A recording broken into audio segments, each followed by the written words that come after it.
오늘 금요일 밤 하나님께서 우리에게 주시는 말씀 다니엘서 5장 22절로 25절까지의 말씀입니다. 다니엘서 5장 22절부터 25절 말씀.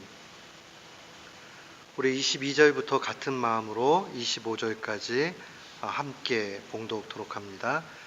벨사살이여, 왕은 그의 아들이 되어서 이것을 다 알고도 오히려 마음을 낮추지 아니하고 도리어 스스로 높여서 하늘의 주제를 거역하고 그 전 기명을 왕의 앞으로 가져다가 왕과 귀인들과 왕후들과 빈궁들이 다 그것으로 술을 마시고 왕이 또 보지도 듣지도 알지도 못하는 금, 은, 동, 철과 목석으로 만든 신상들을 찬양하고 도리어 왕의 호흡을 주장하시고 왕의 모든 길을 작정하시는 하나님께는 영광을 돌리지 아니한지라. 이러므로 그의 앞에서 이 손가락이 나와서 이 글을 기록하였나이다. 기록한 글자는 이것이니 곧 메네메네 데겔 우바르신이라. 아멘. 저는 오늘 본문 말씀을 통해서 하나님의 저울에 달아보라 라는 제목으로 주의 말씀을 선포하도록 하겠습니다. 인생을 살아가는 데 있어서 정말 지혜 있는 자의 그 최고의 모습 가운데 하나는 자신의 나를 헤아릴 수 있는 겁니다. 자신의 나를 헤아린다 하는 것은 언젠가는 우리가 다 하나님의 심판의 보좌 앞에 서게 된다는 것을 기억하는 거죠. 지금 대단해 보이고 엄청난 것 같은 게 있어도 그거 이루기 위해서 막 달려가지만 그 달려가는 모든 과정의 삶이 언젠가는 하나님 앞에 서서 심판받을 날이 분명히 있다는 겁니다.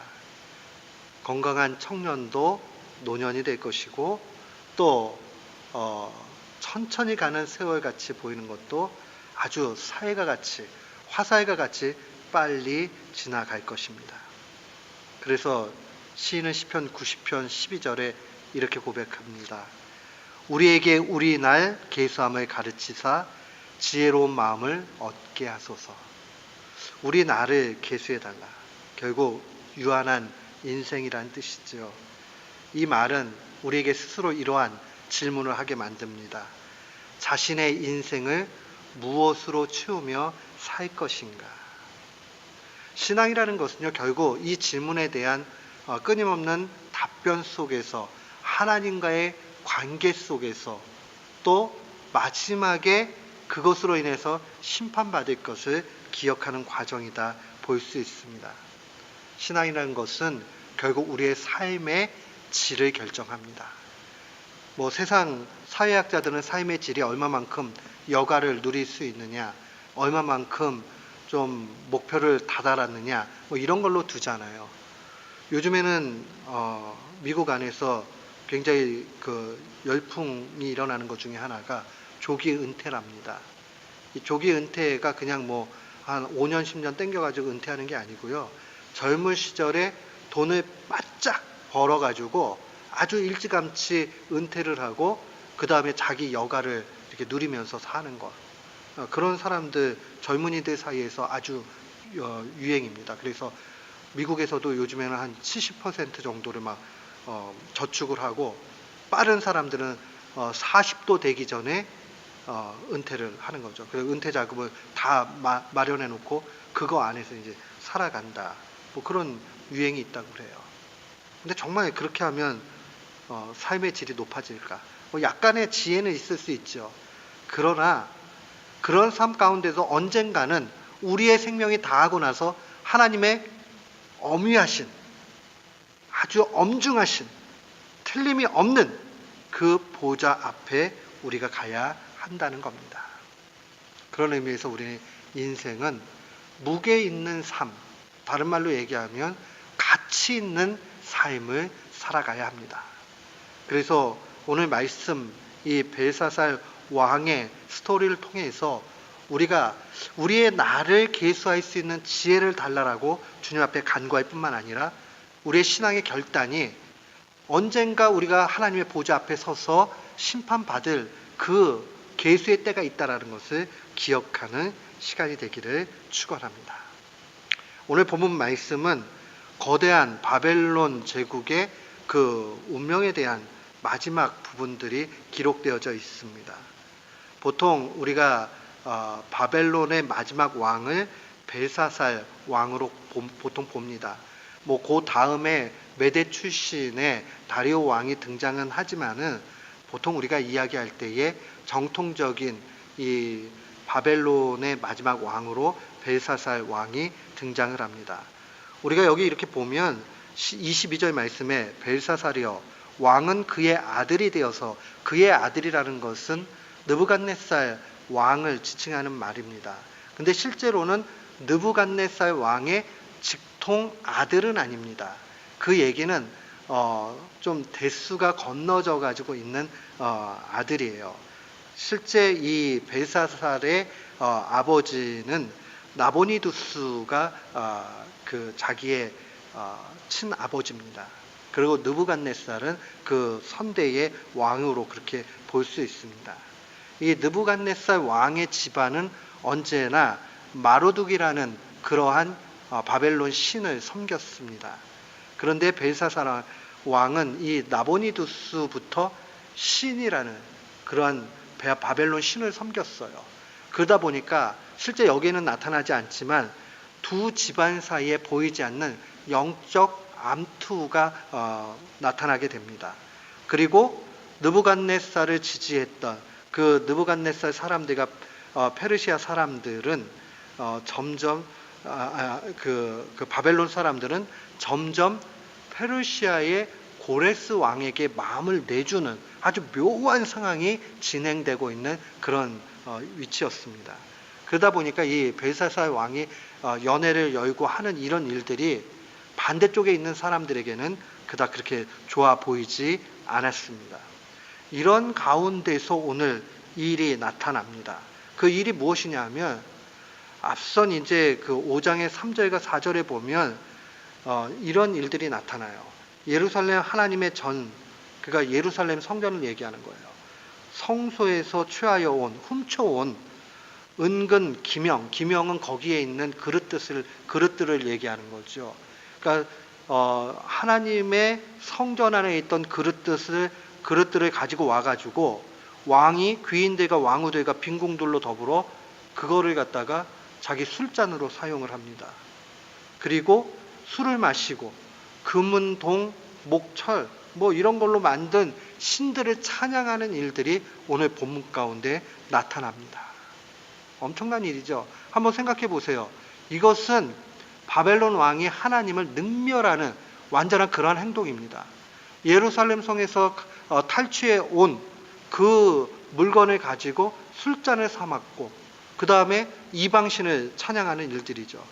그러다 보니까 5절에 갑자기 글씨가 나타나지요.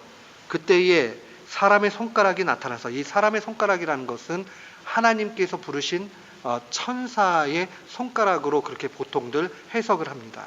그 사람의 손가락이 나타나서 왕궁 촛대 맞은편 분벽에 글자를 쓰는데 왕이 그 글자 쓰는 손가락을 보게 되죠.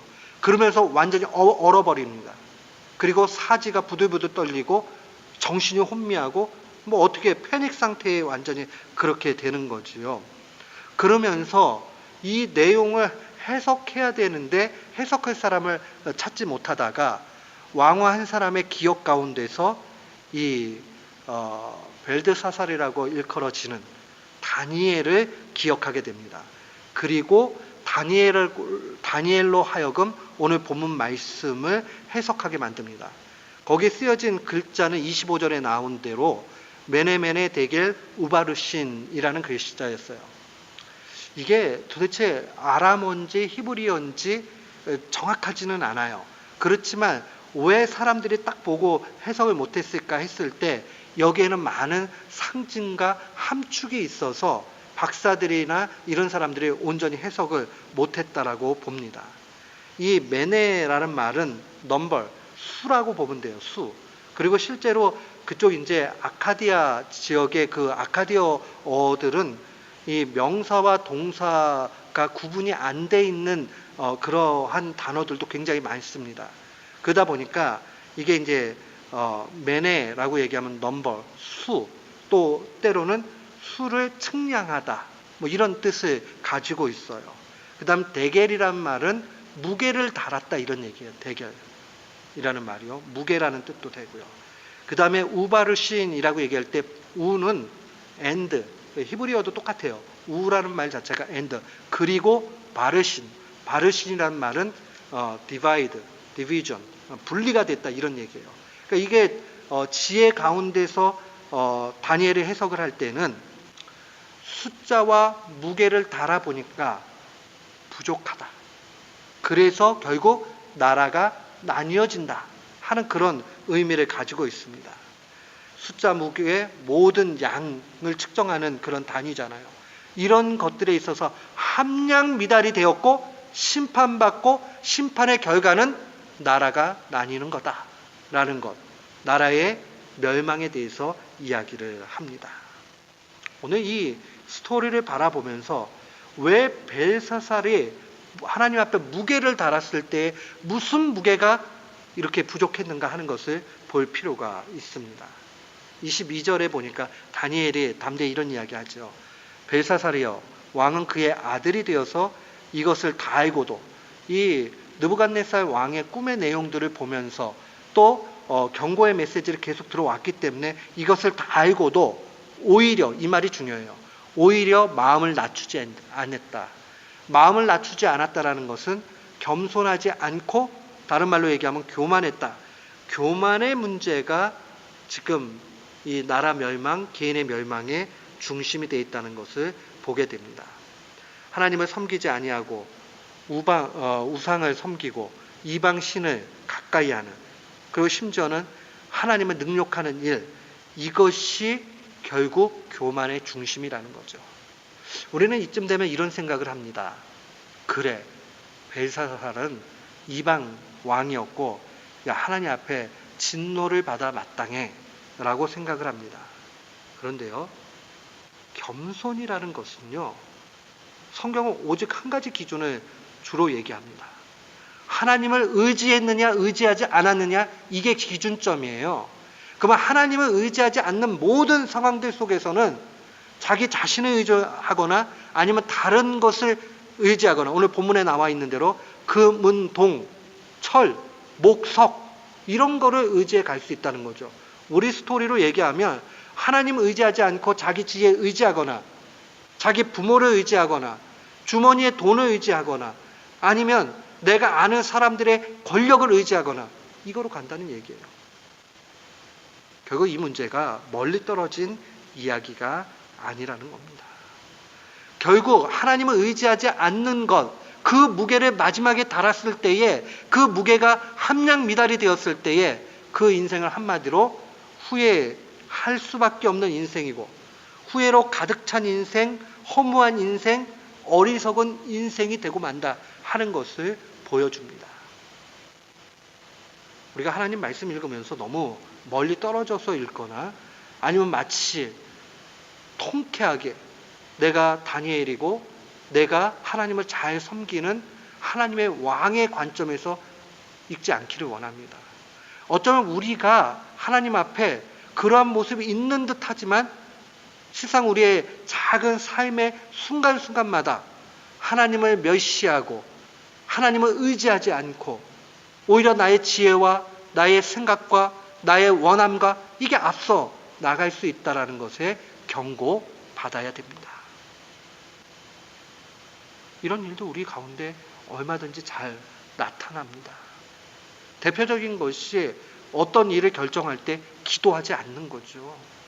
기도하지 않는다는 것은 하나님을 의지하지 않아도 내가 판단할 수 있다라는 자기 교만이 있죠. 그 다음에 어려운 일을 만나가지고 무언가를 하나님 앞에 맡기고 나아갈 때에 하나님 앞에 간절히 기도하기는 하는데 결론을 하나님 앞에 명령할 때가 더 많죠. 하나님 이거 이렇게 해주세요. 하나님의 뜻을 듣거나 하나님의 인도하심에 더 집중하기보다 나의 바람에만 집중하는 경우 분명히 있죠. 이것도 엄밀한 의미에서 보면 겸손하지 못하고 자기를 낮추지 않는 것이요. 또 이게 더 나가게 되면 심지어는 아까 이야기한 대로 하나님 아닌 것을 섬기고 그게 먼저 가게 되는 거죠.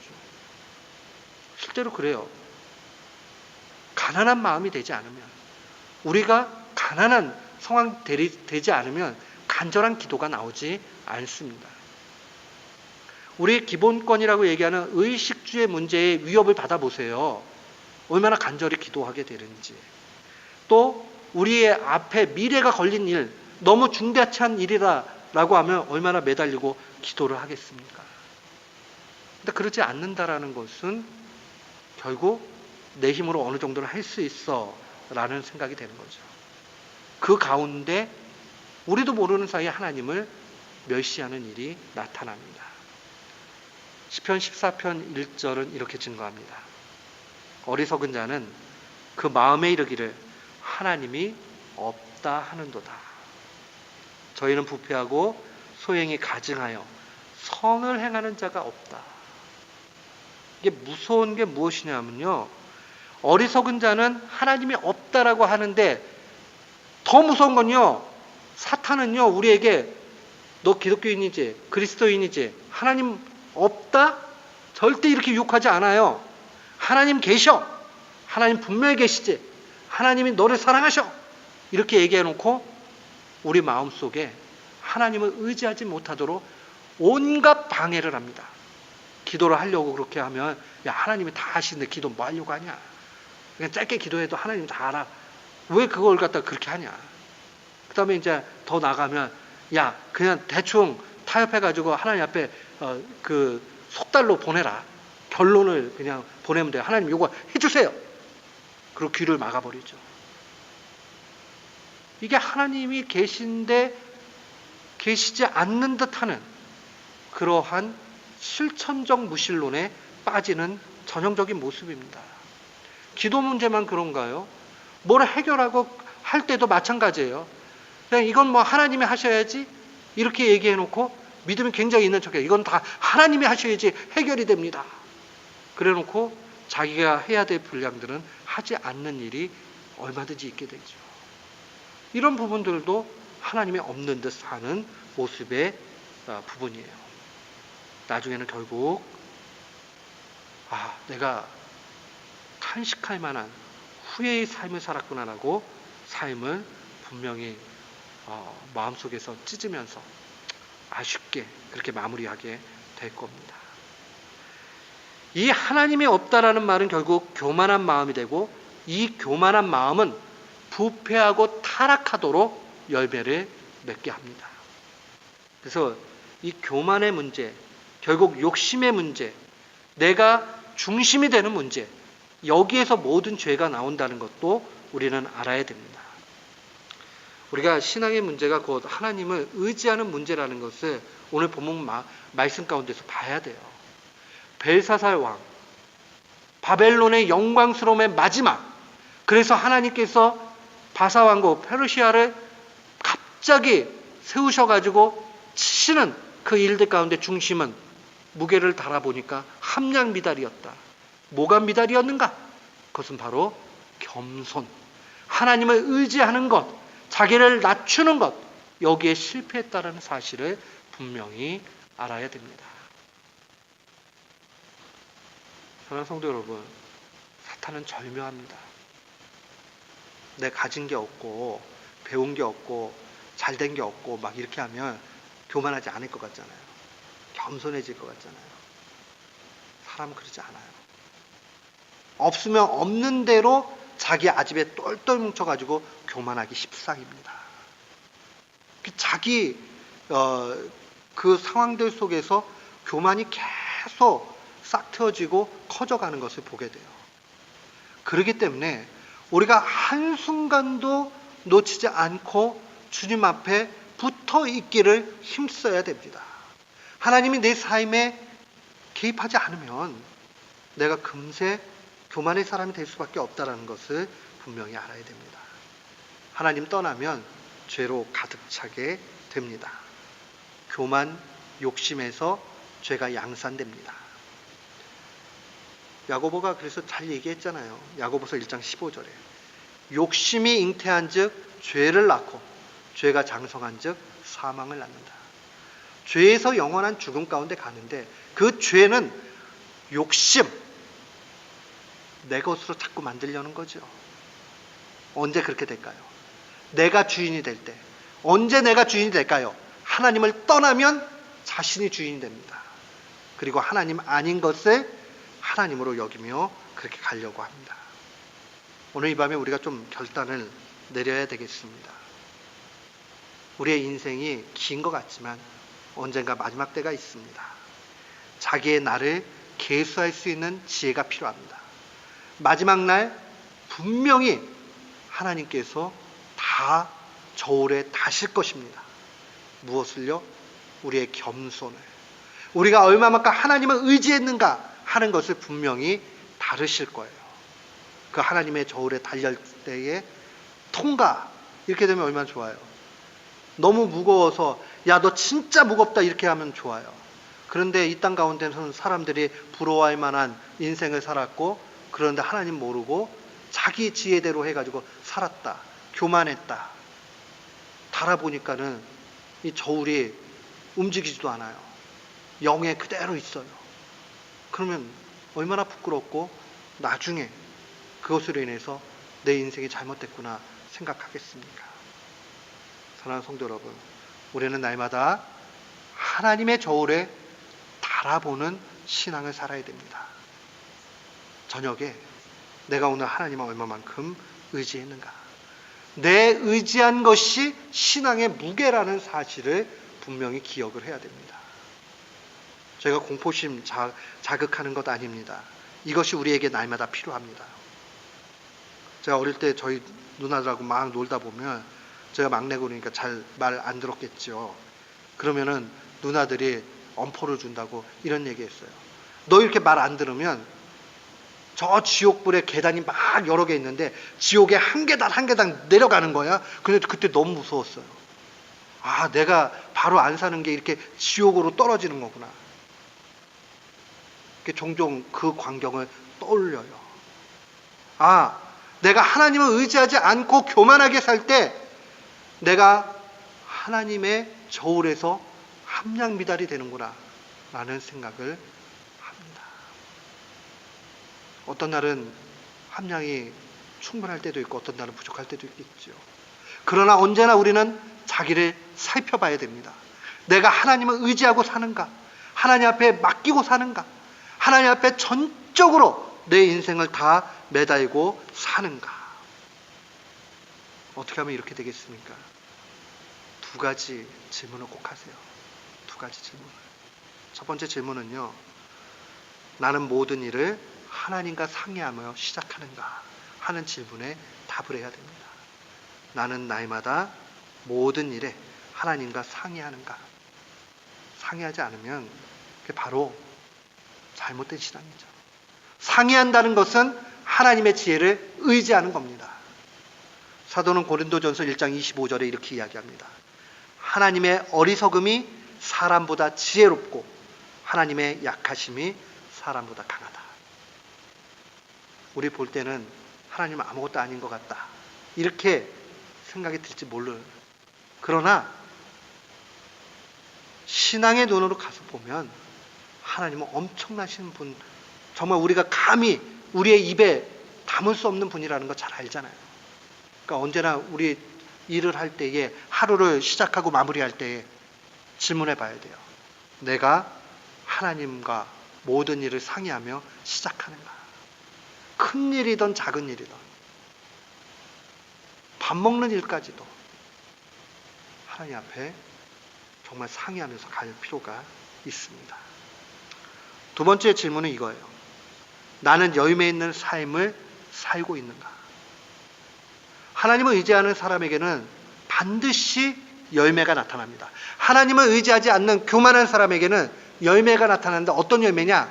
그 열매는 죄의 열매예요. 부패의 열매예요. 냄새나는 열매예요. 먹을 수 없는 거예요. 그것으로 인하여 나중에 심판받아야 되는 죄의 무게입니다.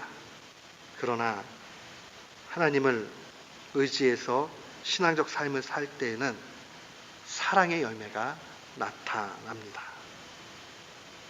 사랑의 열매. 갈라디아서 5장 25절로 26절 보면요. 갈라디아서 5장에 성령의 9가지 열매가 다 나오고 뒷부분에 이런 마무리를 합니다. 만일 우리가 성령으로 살면 또한 성령으로 행할지니 헛된 영광을 구하여 서로 노엽게 하거나 서로 투기하지 말지니라. 쓸데없는 투기와 노엽게 함이 필요가 없는 거죠. 헛된 영광을 구할 때 그래요. 다 자기가 자기의 욕심에 이끌려가지고 머리가 되려고 하면 투기와 노엽게 함이 나타나겠죠. 성령으로 살면 성령의 9가지 열매가 나타나는 거죠. 더 쉽게 얘기하면 성령으로 살면 우리의 삶 가운데 하나님을 부단히 사랑하고 이웃을 사랑하는 그 모습으로 나타나는 겁니다. 마지막에 하나님의 저울에 딱 재었을 때, 야, 사랑의 무게가 너는 이렇게 크구나 한다면 하나님 기뻐하실 겁니다. 너는 겸손했구나. 그래서 사랑의 무게가 이렇게 크구나. 근데 달아봤는데, 야, 너는 이게 왜 저울이 안 움직이냐? 이렇게 된다면 우리 얼마나 부끄럽겠습니까? 우리의 놓여진 인생이 70, 80, 90, 길으면 100세 더 짧은 분들도 있겠죠. 그러나 언젠간 하나님 앞에 우리의 인생 다 달려가고 서야 됩니다. 너 세상에서 뭐 하다 왔냐? 저는 지긋지긋하게 세상 너무 싫었어요. 그래서요, 사는 게 아니었어요. 이러고 주님 앞에 말씀하시겠어요? 너 뭐 하다 왔니? 돈 버느냐고 얼마나 바쁘게 살았는지 몰라요. 뭐 하다 왔니? 자식 뒷바라지 하다가 열심히 살았습니다. 근데 그것도 좀 유익이 있을 수 있지 몰라도 너 뭐 하다 왔냐? 라고 물어봤을 때에 하나님 사랑하고 이웃 사랑하려고 헛된 영광 구하지 않으려고 그렇게 살았습니다. 그래? 한번 달아보자. 야, 너 정말 사랑의 열매 너무 무겁구나 한다면 얼마나 기쁘겠습니까? 성령으로 살면 또한 성령으로 행할지니 헛된 영광을 구하여 서로 노엽게 하거나 서로 투기하지 말지니라. 싸우지 말라는 얘기죠. 미워하지 말라는 얘기죠. 성령으로 행하면 사랑의 열매 나타나는 겁니다. 헛된 영광이 자꾸 들어가니까 하나님 아닌 것을 의지하고 섬기는 것 아니겠어요? 우리 마지막 때를 바라볼 수 있는 사람이 지혜자입니다. 하나님의 저울 기억하면서 그 저울 마지막에 분명히 달린다 하는 거 생각하면서 날마다 자기를 신앙 가운데 반추해보는 귀한 교우들 되시기를 주님의 이름으로 축원합니다. 아멘.